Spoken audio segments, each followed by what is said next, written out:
Hey everyone, this is Sonia Jones with GIP Financials.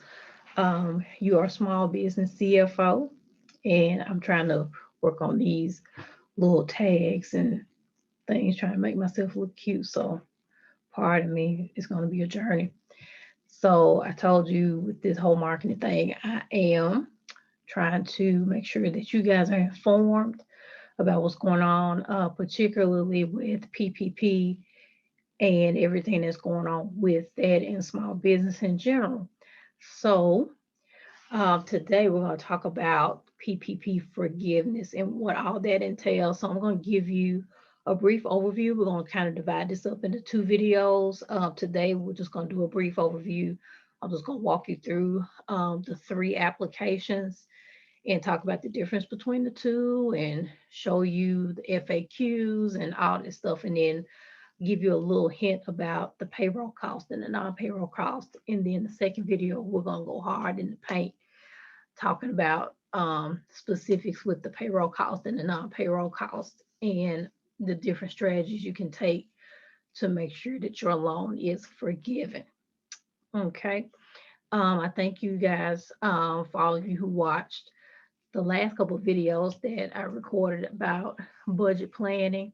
So even if you're a small business and not particularly a for-profit organization, it can still benefit you um, tremendously because there's nothing wrong with looking at your finances from every angle, even if you don't have a fiscal year per se, like nonprofits do. If you operate from January to December, that's still your fiscal year, if you will, your tax calendar, or however you want to put it.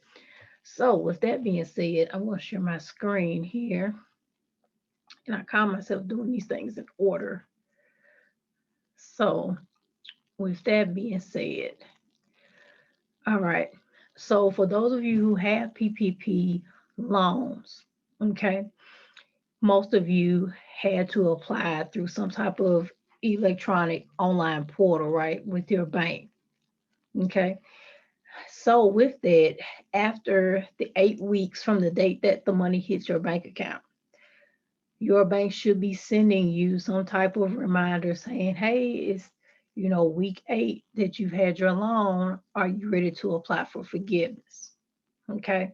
So, you guys, especially if you did some type of online portal, your bank will send you some type of a reminder. And if they don't, make sure that you go back from the date that the money hit your bank account. 8 weeks after that date, that's when you can begin filing for PPP loan forgiveness.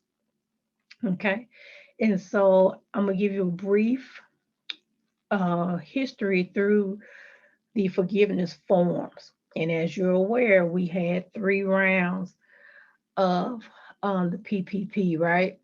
So on the first round, when the PPP first came out, right in like late March, early April 2020, this is the first forgiveness form that came out, the 3508. And as we go through the other loans, you'll see that um, the information is not not any different. So you have all your lender information and stuff like that.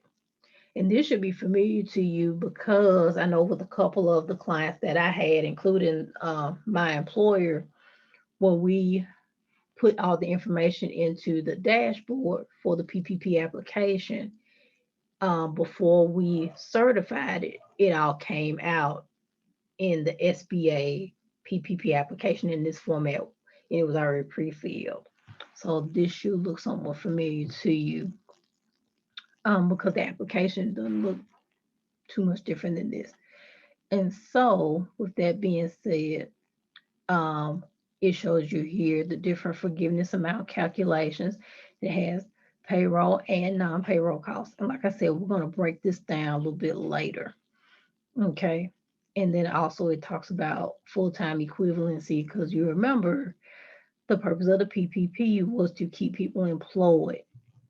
And you have to also remember at this time that there wasn't any specifics about how big your business can be and how, stuff like that. Everything was just kind of a free for all, and people just started going in and getting stuff. Okay, so that was the first loan forgiveness application, and it's got all the things you have to initial, saying that you did things with integrity and that you met all the guidelines. Pretty much, all the guidelines that you had to meet to receive the money are the same guidelines that you have to abide by and maintain to get the loan forgiven. Okay, and it also came with some cool worksheets and da da da da da da. Okay, so that's the 3508. Now, around the second time that we got the COVID funding and the PPP was extended, that's when the government and the SBA decided to clean things up and make sure to implement some stronger expectations. And so when that came around, it created 3508 EZ because they wanted to separate the larger businesses from the smaller businesses, right? And then one of the qualifications that they had for the EZ was that if you didn't make any um, specific, like significant changes in your employment, if you were luckily like our school, we were able to keep all of our employees compensated. We took a big risk, I'll be honest with you, but we got it done because we just didn't want to, you know, have our stakeholders' lifestyle change. You know what I'm saying? That's just in the midst of something that was already kind of, had people in shock. So the 3508 EZ was specifically for those employers that did not have significant change in their employee counts or in the wages or the hours worked. Okay, so this is the form that our school used. And like I said, as far as the top part, it pretty much looks exactly the same. But I want to say some of the calculations were different on this one. So if you can see here, you see they have that check mark if, and then it also took into consideration if you had multiple draws of the PPP as well. Okay.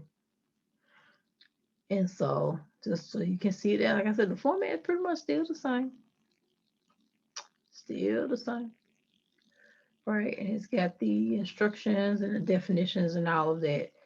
Because a portion of the application you will have to kind of restate like your demographics, because that's pretty much for federal data and all that good stuff. And all this information here is just talking about in your PPP, if you have any employees that made over $100,000 in your company, that was the cap that you could count as far as income. And this is just walking you through all of the steps. It's very similar to like your tax form, right? And it gives you all the item numbers and it walks you through the definitions and stuff like that. Okay. And like I said, I'm just scrolling today because we're going to go heavy into the next video about the different, how to actually complete the application and stuff like that. Okay, so I'm going to slide back up. So that's the 3508 EZ. Now,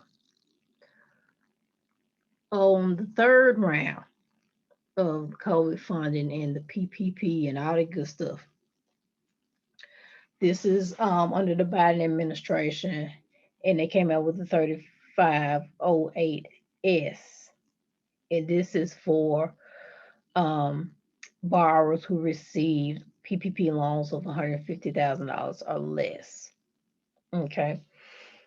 So, and as you can see here, you have first draw, second draw, all that good stuff. This part did not change. You still get the statement about the receiving loans of $2 million or more. Okay. And then they also, which was weird, I don't know why they would put that if you have a loan of $150,000 or less. Okay.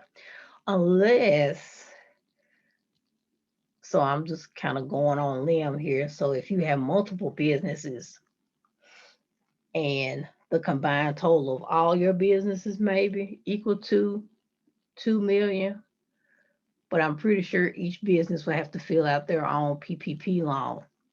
So I'm just going off a limb here, but that should be explained in the application instructions. Okay. And so this one, as you can see, it doesn't have all that itemization in it, right? And these were the forms that two of my clients had to complete. They are the only two that qualify for forgiveness now, because most of my clients filled out their applications in 2021. So they had to do all the breakdown and stuff in the actual portal. And then it all came out here. Um, and then they were Schedule C filers, so they didn't have to do all the extra stuff. Okay. So like I said, the rest of it is pretty much the same.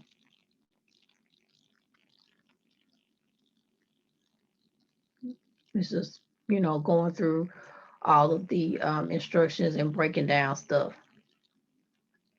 But on this, on the S form, if you notice, they're just saying how much you spend on payroll costs, requested loan forgiveness amount. Because this one um, is particularly geared toward like sole proprietors, independent contractors, those people who are basically just paying themselves. That's why they have that. Okay. So that's the history of the forgiveness application form. So I'm also going to show you the PPP FAQ sheet. Now, all of this information came straight from the SBA. So just go to sba.gov and I'm going to add links to all four of these documents in the video description. So you won't have to go through all of that. And so with the FAQ, I'm not going to go through the entire FAQ because it's 11 pages long. But it's going to give you fairly good guidance on every question that you can imagine about this PPP loan forgiveness. Okay. And just a couple of questions, even like here. Like if you notice on the loan forgiveness applications, and I'll go back, that it had like expiration dates up here at the top right. Okay. And then some of those, application forms may be updated, stuff like that. So in this, on the FAQ is showing that there was an expiration date of October 31st, 2020. Mine shows September, so that was an update since then. Is the October 31st, 2020 date the deadline for borrowers to apply for forgiveness? So people were, just trying to get some understanding about what the information on the form meant. So it's pretty thorough. Okay. So I would highly advise that you read through this as well before it's time for you to apply for forgiveness. Okay. So you get all that good stuff. And it breaks down entities and which form you need to use and um, giving you examples of documents and even how to calculate your forgiveness amount, kind of giving you some guidelines, especially for sole proprietors and Schedule C filers. Okay, so those are the four documents that I wanted to show you. And last but certainly not least, I'm going to go back to the 3508S because this is going to be the forgiveness application for most of the clients that I serve, which are startup small businesses and nonprofits. Okay, now the nonprofits, you guys will use either the easy or the original form. You guys won't use this form. Okay, so with that being said, I'm going to scroll down All right. So as I stated before, the way that you can apply for forgiveness, you got two ways that you can do that. You can um, spend the entire PPP loan amount on payroll and payroll costs only. Okay. And so, oh, I went up too far. Okay. So on pages 4 and 5 of the S version of the application, and these explanations will be included in the instructions on either of the three forms, depending on which one you have to use. So I just kind of want to walk you guys through the payroll costs and the non-payroll costs. So the first strategy, like I said, you can spend your entire PPP within the 8 week or the 24-week period um, on all payroll costs. And what does that entail? Okay, so you got cash compensation. And this is if your company has employees other than yourself. If you're the owner of the company, this does not apply to you. If you have what we call W-2 employees, not 1099 employees, W-2 employees. I want to make sure that I'm perfectly clear on it. All right, so cash compensation, right? And I think there is a question about that in the forgiveness FAQ as well.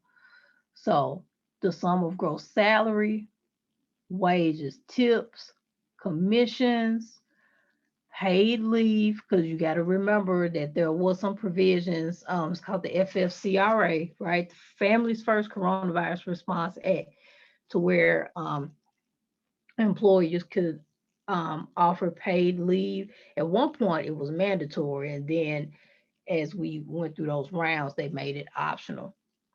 So it was 2 weeks of emergency paid leave, and then it was extended paid leave. But the extended one, there was a portion of, I want to say it was 2/3 of the employer's pay. The emergency pay leave paid the employer at a full 100% for 10 days. So you could use that pay in there. Um, so you could not do not include qualified wages taken into account in determining the employer retention credit. And so that was pertaining to the payroll taxes. So employers were able to defer payroll taxes for the employer retention credit. And so for each individual employee, the total amount of cash compensation eligible for forgiveness may not exceed an annual salary of 100,000. We talked about that. That's the cap per employee. Okay. And so I'm going to keep going down here. And you can also include it in payroll costs. You can include benefits. So your health benefits, life, disability, vision, or dental insurance, including employer contributions to a self insured, employer sponsored group health plan, but excluding any pre tax or after tax contributions by employees. Okay, so if you are an employer and you have employees and you're paying Cigna, Humana, any of those guys directly, you can use this. If you're paying Aflac on behalf of any of your employees, anything that is an employer contribution, and it should be reflected in the payroll. So if you have employees and you're using a payroll service, which I'm praying that you are, like Paylocity, ADP, Paychecks, any of those guys. I know for Paylocity, I can't speak to the other ones, but I know for Paylocity, during the since the pandemic started, they generated specific reports that will pull this data for us, which was a huge blessing. So I'm going to safely assume that the other payroll companies are doing the same thing. So if you would ask them, hey, I need this information XYZ for PPP forgiveness. Can you show me or walk me through how to generate this report? They should be able to do that with no problem. Okay. In addition to your health, life, disability insurance, and the like, you can also take or include contributions toward retirement plans. Okay. And as well as any of your state and local taxes paid by the employer, paid by you, okay, and assessed on employee compensation. So your state unemployment insurance tax, okay, so you can count that as well. I know for our school, we did not take any um, tax, reservations or tax freeze or whatever you want to call it, because what would have happened is that if we would have allowed our employees not to have taxes taken out of their check, we would have had to eventually get that money back later on down the road, which, as you can see, why we did not do that. We want to make sure that our employees were consistent. And then also, too, that's a big management issue that me personally, I do not want to deal with. Because I know I just do not want to deal with that um, down the road, especially since right now we have like less than, I would say about a month and a half, maybe a month and a week or so before the next school year starts. Can you imagine having to do? No, nothing do that. So that's why we did not take any of those employer retention credits and stuff like that. Just wasn't worth it. So that is cash compensation. So W-2 employees, small businesses, right? Now, owner compensation. This is for small business sole proprietors. Um, this would also include independent contractors. If you receive a 1099, this would go towards you too because you should be filing a Schedule C for your 1099 compensation. Should be. Um, owner compensation. So any amounts that you pay to yourself, okay? And if you're using QuickBooks or any type of accounting software, any money that comes into your business bank account and you write a check to yourself, that is called an owner's draw. That means you are compensating yourself. This is what this implies. Um, for each individual owner in total across all businesses, this amount is capped at $20,833, which is the 2.5 month equivalent of $100,000 per year. So you got to remember too that when you apply for the PPP loan, it was based off of that 2.5 formula that they were talking about. So you had to take your, like if you were a Schedule C person, you use your 2019 or your 2020 Schedule C, you had to take your gross amount, divided by 12 to get the per month, and then you had to multiply that per month amount times 2.5 to get the amount of your PPP loan. So if you were making over $100,000 a year, first of all, you're gonna get one of those. 'Cause you in Memphis, we say you bail well, right? Big bank ain't. Let me hold $5, first of all. So if you had a gross of $100,000, um, the most that you will receive for the PPP would be $20,833. And if you have multiple businesses, like multiple 1099s or multiple Schedule C businesses, the most that you could claim altogether would be that $20,833. Okay. And you can use, like I said, the tax returns from 2019 or 2020, whichever one that you applied, whichever return that you used to apply for the PPP loan. Okay. All right. So says payroll costs are considered paid on the day that paychecks are distributed or that the borrower originates an ACH credit transaction. So payroll costs are considered incurred on the day that the employee's pay is earned. Okay, because I know in the forgiveness FAQ that we're talking about, say for example, you got the PPP on, let's say, June the 25th, right? Friday. You got it on the 25th, but the 25th is like halfway through a payroll period, right? Based on the PPP law, because this payroll won't be given to your employees until the following Friday. Like, say, if you were bi-weekly, okay, so if June the 25th, you were in the middle of the payroll, which means this will be the last day of the pay period, you would pay your employees on the 2nd of July, right?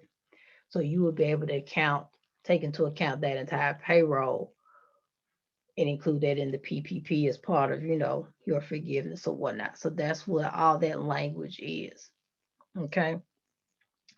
And as far as the requested loan forgiveness amount, they're just telling you that you can't request any more than what you've asked for and what you've received on the PPP.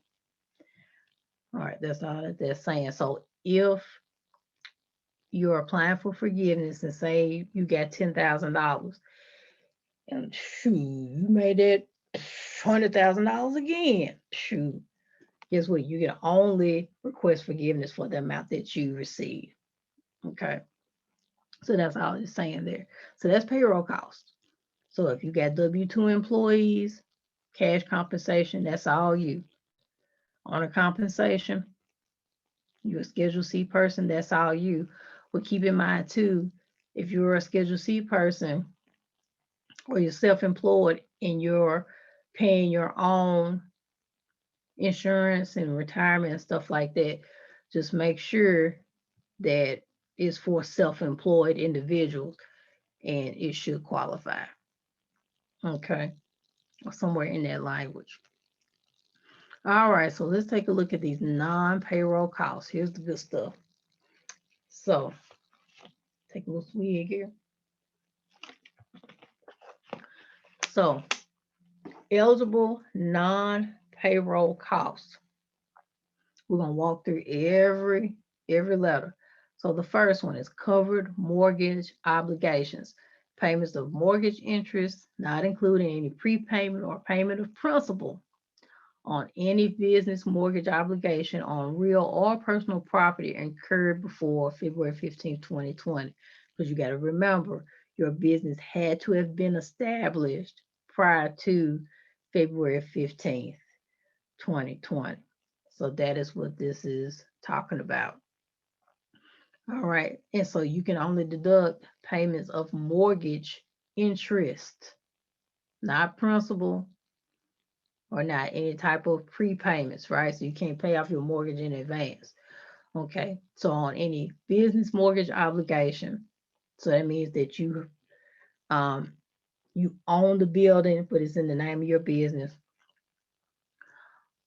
on real or personal property. So if you have a home-based business, okay, you can deduct the mortgage interest from the home-based business. I believe you may have to, based off of the amount, the square footage that you use for the business, you might have to just be able to take, like if you use 15% of your home for office space, you have to deduct 15%. Kind of similar to like you have to do on your taxes. I believe that's how that goes. So B is rent obligations.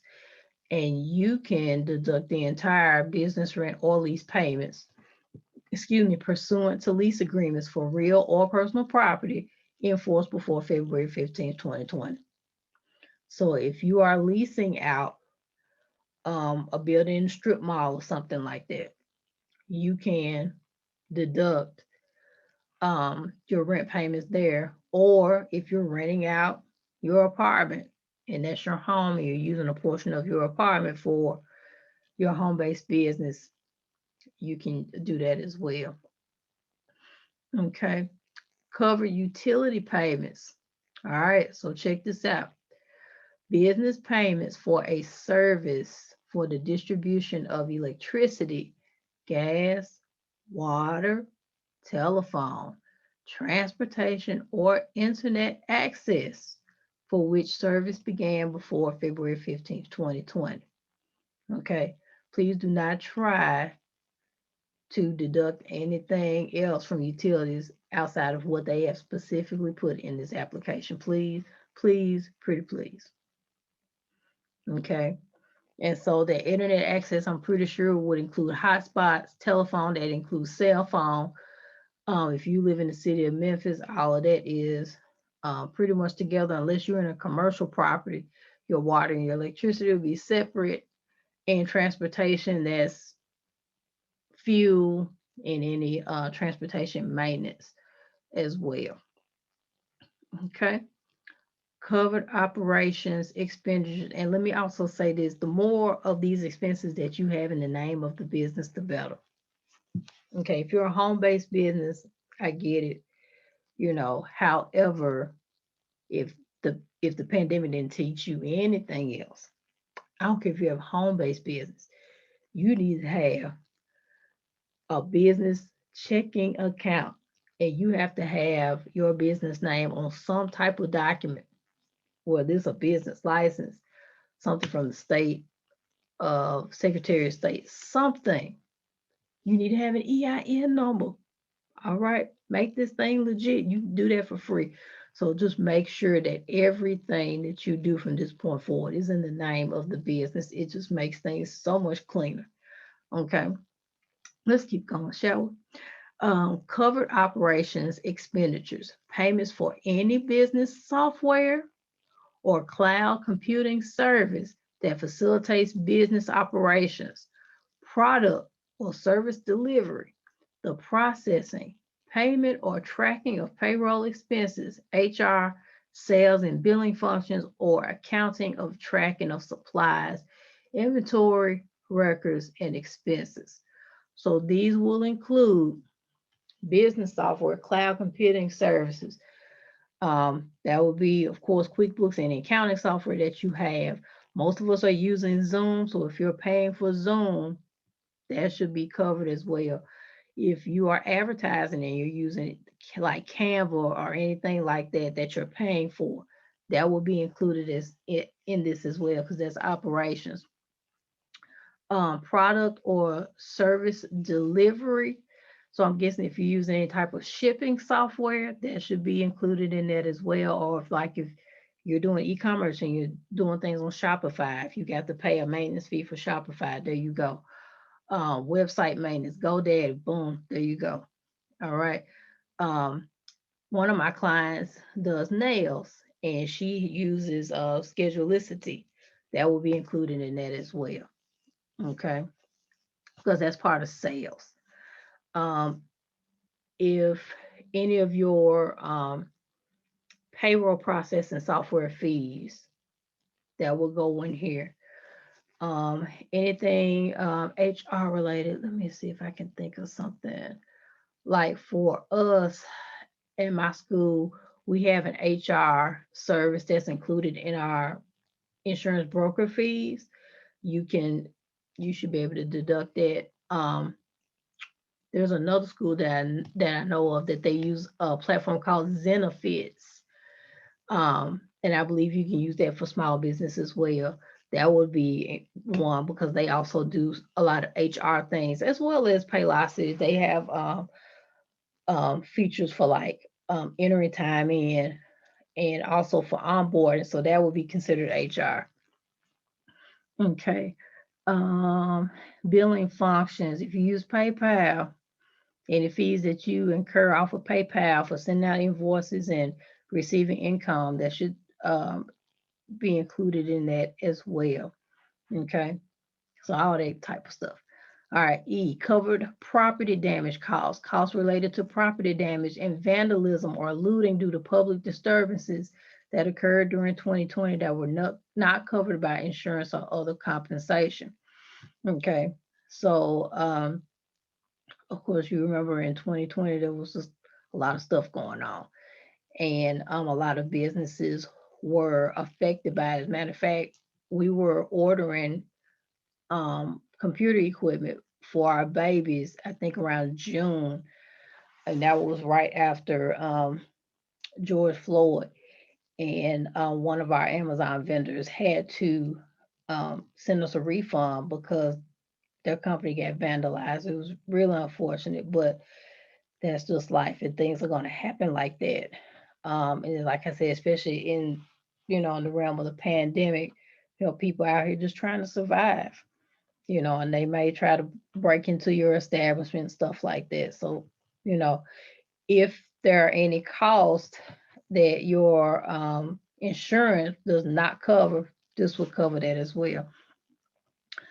Covered supplier costs, expenditures made to a supplier of goods for the supply of goods that are essential to the operations of the borrower. That's you at the time at which the expenditure is made pursuant to a contract order or purchase order, in effect, prior to the beginning of the covered period. So for perishable goods, contract order or the PO may have been in effect before or at any time during the covered period. So this would be more of like procurement, anything that you have to like order first. You get the product and then you have to pay for it. So that is what that is entailing there.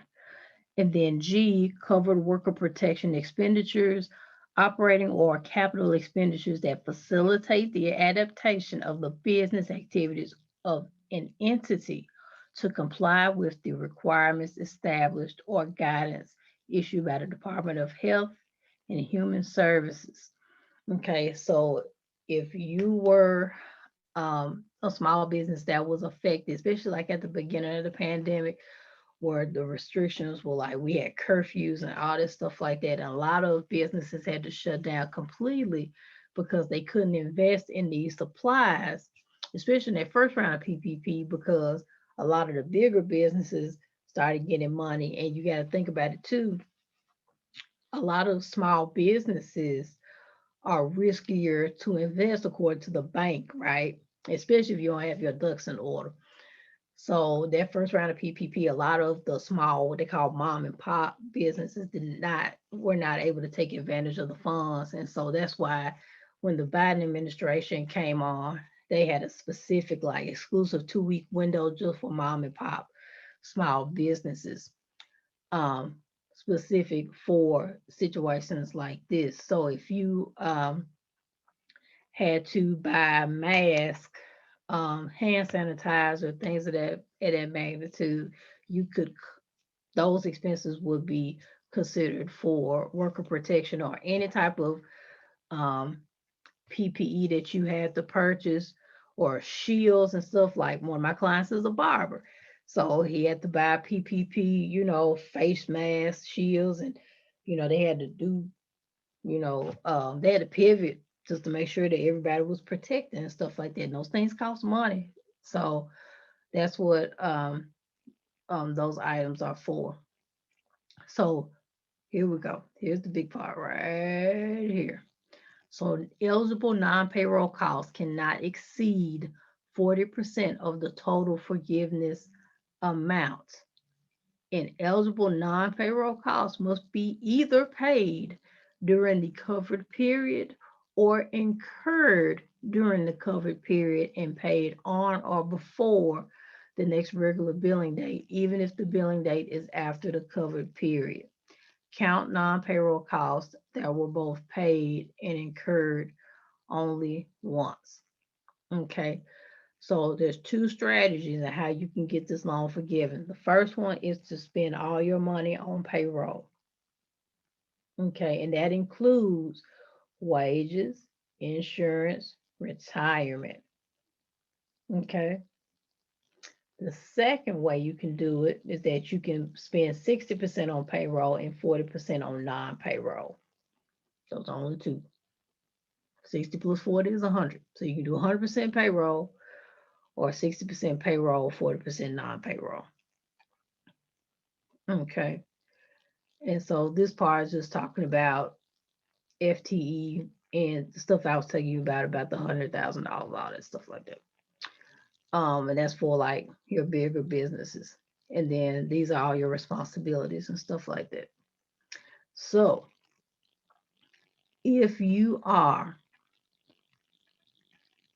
applying for forgiveness, if you've already gotten your PPP, and all of you should, if you've gotten your PPP, you should have gotten it before May 31st and not doing it anymore. The EIDL loan is still out there. They are begging folks to get money. It's cheap money, but don't get it if you don't need it because you have to pay it back.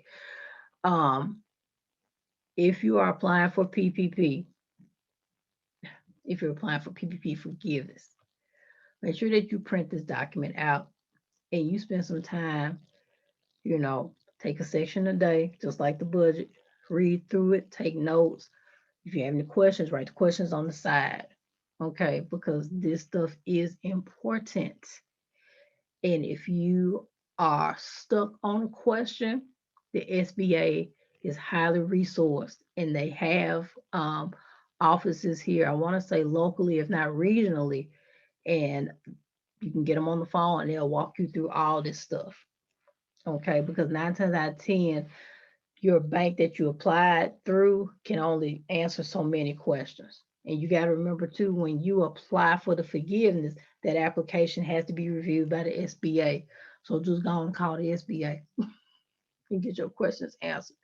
And of course, too, if you need some guidance and you're not able to get to the SBA quickly, you can always reach out to me. I can give you the best answer that I can provide. And especially based off of the experience that I've had with my own clients, as well as myself, because I got PPP loan too, and I'm not ready for forgiveness yet. Am I? I don't think I am. I should be. I think I am. I gotta check my email. But anyway, make sure that you reach out to me. You can email me info@gipfinancials.com. I am on Instagram and Facebook under GIP_financials. I'm on LinkedIn under Sonia Jones. And you can check out my website, www.gipfinancials.com. And you can schedule a free 30-minute consultation and I'll walk you through all that stuff. Like I said, the applying for the PPP was easy for most people. This is going to be the thing that's going to trip up a lot of people. And I'll be honest with you, that's what the government is expecting. Because you got to understand, they have dished out a lot of money and they need to put their money back into the economy and they need some money too. So how we're going to win this thing, you got to have proper record keeping. Do not think for a second that you are saving money by trying to do this thing on your own. This is federal money. I'm going to say, this is federal money. And you do not want to take the chance of trying to do this on your own and you goof up and you got to pay this money back. So make sure that you invest in somebody that can help you get the answers that you need and to get this loan forgiven for you. You understand the words that are coming out of my mouth? Gotcha. All right. So that's all I got for today. And like I said, the next video, we're gonna break this thing down in its entirety about documents and best practices and how to make sure that you get what you need documentation wise to apply for PPP forgiveness. So I'm going to stop the screen here. And like I said, all the information I share with you guys on this video, it will be in the description below. So see you guys on the next go round. Peace.